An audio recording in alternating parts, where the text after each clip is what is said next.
Hello and welcome class. स्वागत है आप लोगों का हमारे YouTube channel RM institute of knowledge पे। जैसा कि इससे पहले हम कुछ एपी के चैप्टर के कुछ चीज़ें हम पढ़ चुके हैं। आज हम इसी को कंटिन्यू कर रहे हैं। आज हम NCERT के बुक के कुछ न्यूमेरिकल क्वेश्चन करेंगे जिससे आपको पढ़ने में आसानी होगी। ध्यान दीजिए।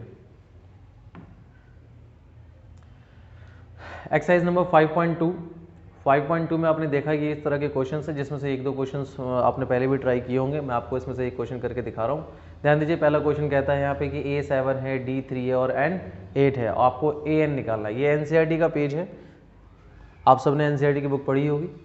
तो इस क्वेश्चन को करने के लिए एक का क्वेश्चन कर रहे हैं जिसमें साफ कहता है कि A7 है, D3 है और आप सबको मालूम है कि जो an का फॉर्मूला होता है वो होता है a प्लस n-1 d। तो हमारे पास हमसे इस सवाल में जो पूछा है इसने वो पूछा है an, पूछा है A7D3। ध्यान दीजिए। A7 है और D जो है वो उसमें 3 है। n की जो वैल्यू है वो ध्यान दीजिए, n की वैल्यू 8 है। n की वैल्यू इसमें 8 है, यानी 8-1 आपसे an पूछ रहा है। आई होप ये बात आपको समझ में आ रही होगी। सवाल मैं इसलिए कंटिन्यू कर रहा हूँ क्योंकि इससे पहले की 2 वीडियो में हमने इस फॉर्मूले के बेसिक के बारे में पढ़ लिया था। तो an का फॉर्मूला होता है हमारा an = a plus n-1 d।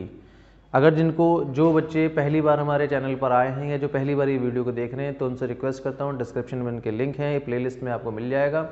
आपको प्रीवियस की 2 वीडियो देखनी होंगी, उसके बाद आपको ये समझ में आ जाएगा कि an का फॉर्मूला ऐसे कैसे होता है। तो इसमें हमने केवल वैल्यू पुट करी है। ये हो जाएगा 7 प्लस 8-1, ये भी 7 ही होगा। ब्रैकेट में इधर 3, that is 7 plus 7 3 21। Now this is 28। तो an की वैल्यू यहाँ पे 28 होगी। जो NCERT की बुक यूज़ कर रहे हैं पीछे से आंसर चेक कर लें और कमेंट में बताते रहें आप लोग कि किसका आंसर सही आया। नेक्स्ट क्वेश्चन पे ध्यान दीजिए। नेक्स्ट क्वेश्चन इसी तरीके से दे रखा है कि नेक्स्ट क्वेश्चन कहता है यहाँ पे A-18 है, D गायब है, 10 दे रखा है, n और an आपको 0 दे रखी है।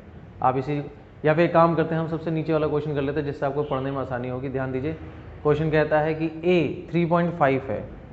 a 3.5 है, हम यहाँ लिख लेते हैं a 3.5 ताकि क्वेश्चन को लिखने में आसानी हो। a कहता है यहाँ पे 3.5 है।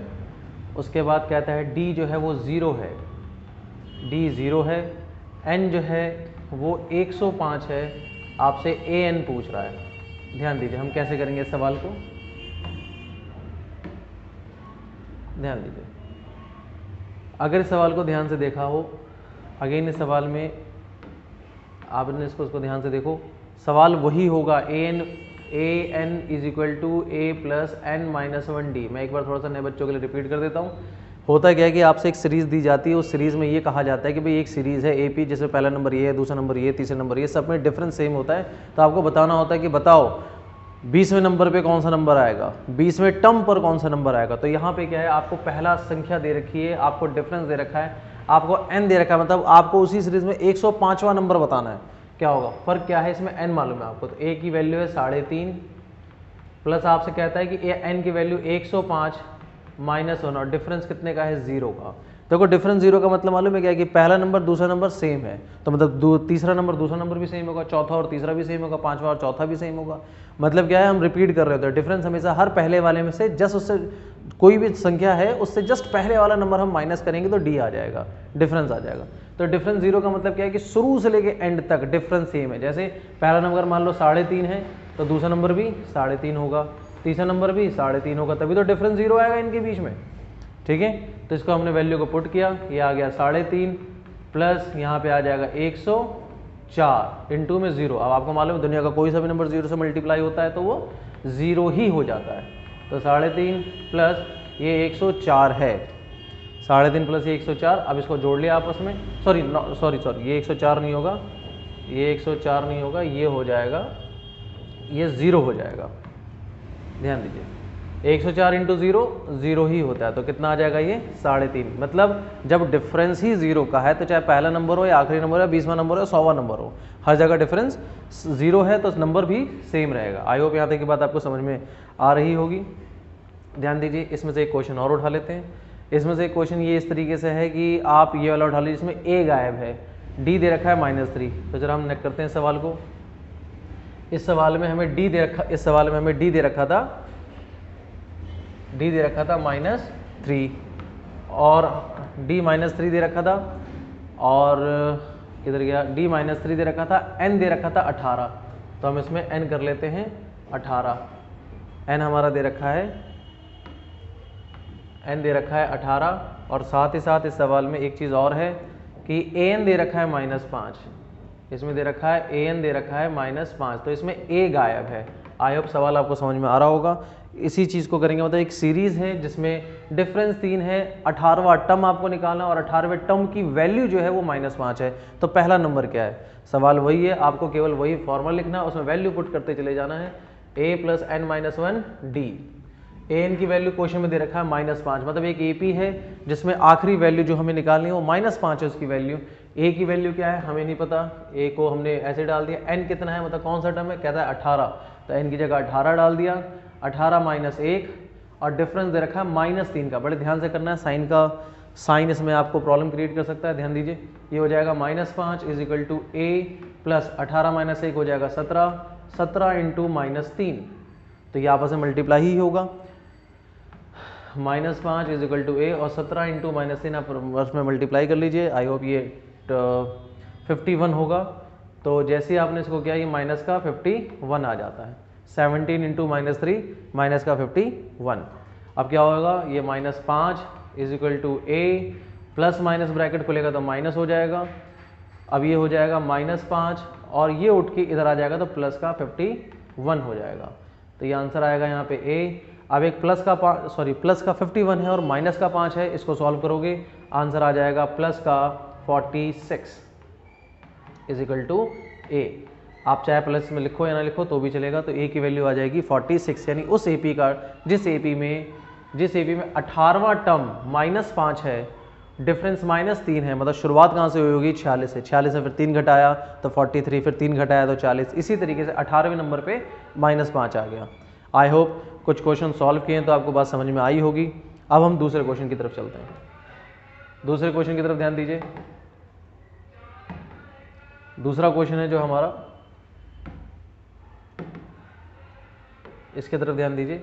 आपके एनसीईआरटी की बुक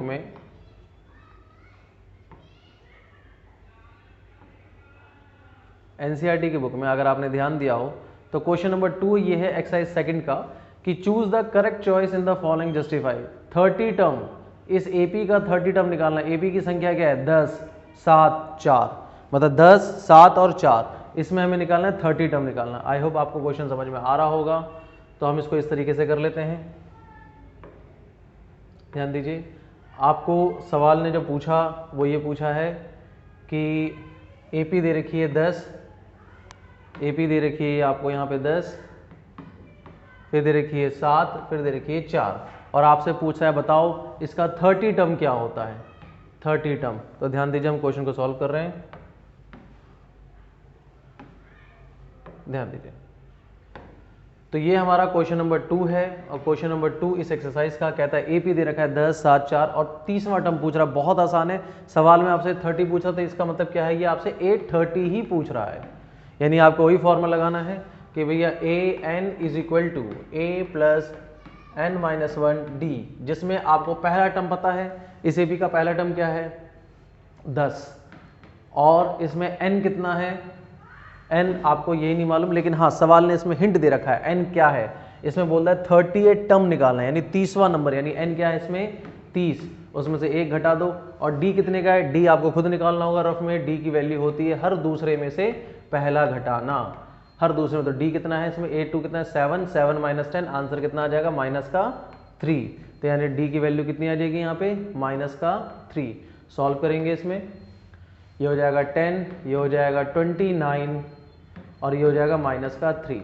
तो 29 और -3 आपस में मल्टीप्लाई होंगे अकॉर्डिंग टू बोर्ड मास, पहले मल्टीप्लाई करेंगे तो रफ में मल्टीप्लाई कर लो 29 इंटू 3, भाई मुझे तो मालूम है लेकिन आपको करके दिखा रहे हैं, 9 27, इधर 2 6 7 8 87, वो भी कौन सा माइनस का। Now this is 10 plus minus का 87, अब इसमें क्या करेंगे 10 प्लस माइनस ब्रैकेट खुल जाएगा 87, ये आंसर आ जाएगा माइनस का 77। अब चेक कीजिए ऑप्शन में क्या माइनस का 77 है, आप अपनी बुक में देखिए ऑप्शन में, हाँ माइनस का 77 है, तीसरा नंबर, ध्यान दीजिए माइनस का 77 है ऑप्शन तीसरा नंबर। आई होप ये क्वेश्चन समझ में आ रहा होगा। सेम इसी तरीके से ये भी क्वेश्चन होगा आपका, सेकंड के 2 पार्ट है, मैं आपको अब थर्ड पार्ट कराने जा रहा हूँ।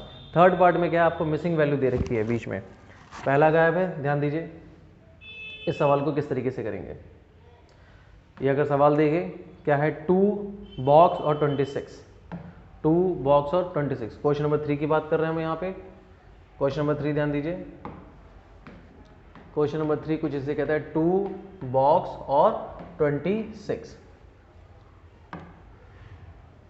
2 बॉक्स और 26, और कहता है in the following AP find the missing term in the box, in the following AP find the missing term in the box. Missing term निकालना है तो बीच में नंबर कैसे गायब है, देखो इसको कई तरीके से कर सकते हो, आपको पहला नंबर दे रखा है और आपको दूसरा गायब है, तीसरा दे रहा है, इसका मतलब आपको पहला टर्म पता है, आपको A1 पता है कितना है 2 है, आपको A3 पता है कितना है 26 है, A2 गायब है।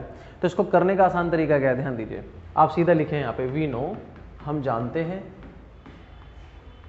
कि भैया A3 is equal to A plus 2D होता है, मतलब जो तीसरा टर्म होता है उसका फॉर्मूला क्या होता है A प्लस 2D। तो इसमें A की वैल्यू क्या है, सवाल का पहला नंबर, A3 की वैल्यू ऑलरेडी कितनी है 26, यहाँ से डिफरेंस पता चल जाएगा, बताओ बात समझ में आ रही है। हमने कुछ नहीं किया, जो क्वेश्चन में दे रखा है उसी क्वेश्चन को हमने यहाँ पे वैल्यू पुट करने की कोशिश करी, कितना आ जाएगा यहाँ पे। अब ये 2 जो यहाँ प्लस का यहाँ माइनस का आ जाएगा, 26 minus 2 is equal to 2D, ये हो जाएगा 24 is equal to 2D। Now 24 upon में 2 इज इक्वल टू D, और ये कैंसिल होकर कितना आ जाएगा 12, यानी डिफरेंस कितने का आ जाएगा 12 का। लेकिन हमसे सवाल में पूछा क्या है, हमसे सवाल में दूसरा टर्म पूछा है, तो A2 का फॉर्मूला क्या होगा A प्लस D होगा 1D। अब वैल्यू पुट करो, आपको A पता है 2, डिफरेंस कितना निकला 12 का, तो ये जोड़ के कितना आ जाएगा 14, यानी A2 जो होगा वो 14 होगा। अब आपको मन में लग रहा है कि भाई पता नहीं ये सही है कि नहीं, इसको वैल्यू पुट करके देख लो। जैसे ही आपने इसके अंदर 14 पुट किया, सोच के देखो इसका और इसका गैप कितना है 12 का, क्योंकि 2 में 12 जोड़ोगे तो 14 आएगा, अब 14 में 12 जोड़ोगे तो 26 आएगा, बिल्कुल आएगा, मतलब ये AP है। आई होप ये वाला सवाल आपको समझ में आ गया होगा, अगर नहीं आया तो प्लीज़ आप कमेंट में इसमें लिखें, मैं आपको इसका रिप्लाई ज़रूर दूंगा। ध्यान दीजिए अगला सवाल इसी तरीके से बॉक्स, जो मुझे लगता है शायद आपसे नहीं हो पाएगा, वो ये है कि इसमें चलो पहला नंबर गिवन था, क्वेश्चन नंबर 2 में ध्यान दीजिए इसमें पहला नंबर ही गिवन नहीं है, सीधा दूसरा नंबर और चौथा नंबर गिवन है। दूसरा दे रखा है 13 और चौथा दे रखा है 3, तो ध्यान दीजिए इसको कैसे करेंगे। यहाँ पे पहला बॉक्स गायब है, दूसरा दे रखा है 13, फिर चौथा दे रखा है 3, ये सवाल है आपका, तो इसको कैसे सॉल्व करेंगे, ध्यान दीजिए। दूसरा नंबर ही गायब है, सॉरी दूसरा नंबर दे रखा है, चौथा नंबर दे रखा है, पहला और दूसरा बिल्कुल गायब है। तो आपको अगर आपको ये क्या होगा A2 की वैल्यू हो जाती है A प्लस D, तो आपको इसमें A की वैल्यू तो पता चल जाती है, क्योंकि पहला क्वेश्चन गिवन होता है, यहाँ पे पहला क्वेश्चन गिवन ही नहीं है। तो इसको कैसे करेंगे, ध्यान दीजिए। इसको करने के लिए हम कहेंगे कि भैया A2 हमें दे रखा है कितना है 13 है, और A2 का फॉर्मूला क्या होता है A प्लस D, जो कि किसके बराबर है 13 के बराबर है, A2 जो है 13 के बराबर है। फिर हमें दे रखा है A4 दे रखा है, A4 हम करेंगे क्या है A प्लस 3D, वो किसके बराबर है 3 के, ये बात हमें मालूम है। अब ध्यान करो 10th चैप्टर ही, आप 10th क्लास में ही आपने पहला चैप्टर पढ़ा होगा, जिसमें आप इसको वो करते हैं सब्स्टिट्यूशन मेथड करते हैं, एलिमिनेटिंग मेथड करते हैं, जिसमें 2 इक्वेशन आमने सामने आ जाती है, तो आप क्या करते हैं नीचे का साइन चेंज करते हैं, याद आ रहा होगा, आपने इसको इससे कैंसिल किया। अब क्या हुआ, क्योंकि नीचे साइन कैसे बदलते हैं, साइन हमेशा नीचे वाले आइटम को देख के बदलता है। अगर नीचे वाला आइटम पॉजिटिव है तो ये नेगेटिव हो जाएगा, अगर ये नेगेटिव होता तो नीचे में पॉजिटिव लिखता, मतलब कि ये भी पॉजिटिव है, ये भी पॉजिटिव है, ये भी पॉजिटिव है, इसलिए तीनों क्या हो गए, हमने साइन चेंज किए, तीनों नेगेटिव किए। और इसमें कोई ना कोई एक ऐसी चीज़ होती है जो आपस में कैंसिल पक्का होती है, वो आपस में कैंसिल हुई। अब क्या -3 और 1 कितना हो जाएगा, माइनस का 2D, और यहाँ पे आ जाएगा प्लस का 10, प्लस का 10 आएगा, D की वैल्यू कितनी आ जाएगी, यहाँ पे 10 अपॉन में -2 कैंसिल होकर कितना आ जाएगी, D की वैल्यू -5, यानी डिफरेंस जो है वो -5 का है। तो इसका मतलब है कि हमारा तो A3 हमें पता चल गया, A2 तो हमें मालूम है, A3 निकालना है, डिफरेंस पता है। तो एक काम करते हैं, इसमें A1 निकाल लेते हैं। देखो कैसे निकालेंगे A1। हमने लिखा भाई A2 तो हमें पता है A प्लस D होता है, D की वैल्यू कितनी है 13, यानी A की वैल्यू नहीं पता, तो A प्लस में -5 इज इक्वल टू 13, तो A की वैल्यू ऐसी हो जाएगी, ये इज इक्वल टू 13 -5 जो है वो उठ के इधर आ जाएगा, प्लस का 5 हो जाएगा, डैट मीन A की वैल्यू कितनी आ गई 18। तो जो हमारा पहला नंबर है वो कितना हो जाएगा 18, तभी तो उसमें से 5 घटाएंगे तो 13 आ जाएगा। इसी तरीके से हमें क्या निकालना है, A3 निकालना है, बहुत आसान है। अब तो खाली वैल्यू पुट करनी है, आपको A भी पता है D भी पता है। A3 की वैल्यू क्या हो जाएगी A प्लस 2D, A3 की value A plus 2D, logic वही है, शुरू में आपने सीखा था। तो अब A3 की वैल्यू कितनी हो जाएगी, यहाँ पे A कितना है, A है 18, डिफरेंस कितना है -5, ना ये हो जाएगा 18 प्लस में माइनस का 10, सॉल्व हो जाएगा 18 माइनस का 10 is equal to 8। I hope ये बात समझ में आ रही होगी आपको। A3 कितना हो गया 8। मैं फिर से आपको कह रहा हूँ, जिस बच्चों को कोई भी सवाल समझ में ना आए, चाहे वो हमारी वीडियो आज देख रहा हो या 1 साल के बाद भी देख रहा हो, आप हमें उसी वक्त कमेंट में कमेंट कीजिए, हम आपका रिप्लाई ज़रूर देंगे। आई होप ये क्वेश्चन आपको समझ में आ गया होगा। आगे ध्यान दीजिए, अगर इस तरह के और क्वेश्चन, आपका क्वेश्चन नंबर 3 तक हो गया, आगे भी क्वेश्चन इसी तरीके से हैं, हम बीच बीच में आपके और वीडियो लेके आते रहेंगे, आपको टॉपिक समझाते रहेंगे। अगर किसी भी तरह के क्वेश्चन में दिक्कत आती है हमें कमेंट में बताइए, हम उस क्वेश्चन का वीडियो ज़रूर बना के आपको देंगे। आई होप क्वेश्चन आपको समझ में आ रहा होगा।